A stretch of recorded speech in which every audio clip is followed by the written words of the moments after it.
ඉඳන් 13 පන්තියට යනකම් මම තමයි පිරිවෙන් කතික තරඟවල පළවෙනියා. එහෙමයි. එතකොට ඒ මුකරිකම සහ කතිකත්වයේ නිරන්තරයෙන්ම භික්ෂුන් වහන්සේ නමකට තියෙන්න ඕනේ. විශේෂයෙන්ම දේශකයාණන් වහන්සේ නමක් විදිහට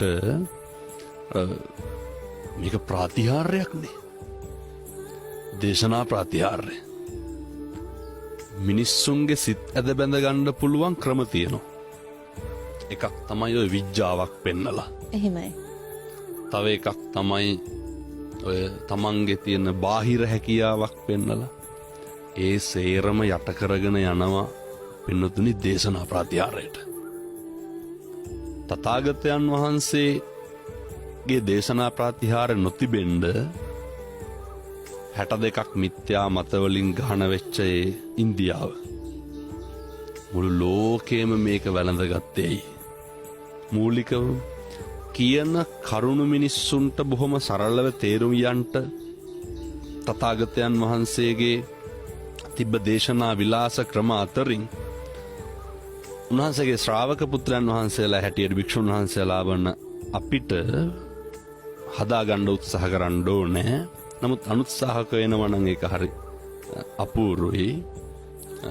අල්ප මාත්‍රයක් හෝ වේවා අප්‍රමාණ කරුණාවකින් මේ කාරණා කියනවන අයකට අර කියන්නේ අවංකකම කියන එක තියෙන්න ඕනේ. ඕක හදාගත්තේ කොහොමද? මිනිස්සු ගොඩක් අහනවානේ නේ හාමුදුරු බණ කියන්න සල්ලි ගන්නවා කියලානේ. එහෙමයි. මම කවදාවත් ධර්මදේශනාවකට මිලක් නියම කරලා නැහැ. එතකොට කියයි ඒක නොගත්තට වාහනේ හයර් එක ගන්නවන්නේ කියලා. නෑ මිනිස්සු එහෙමයි. එහෙමයි. අපි තමයි කියන්නේ දුර බලලා අපේ රියදුරු මහත්තයා කියන්නේ ඒකට ගැළපෙන ප්‍රමාණයක් දෙන්න කියලා. ඒකට උචිත මුදලක් නියම කරන්න. එතකොට මේ මිනිස්සු දැනගන්න ඕන කාරණා මේ ලාභ පුද්ගලික ලාභ ප්‍රයෝජන මත ධර්මදේශනා නොකිරීම ඒකාතක ආශ්චර්යයක්. මේක මිනිස්සු වැළඳ ගැනීම. මොකද මිනිස්සු බලනවා හැම වෙලේම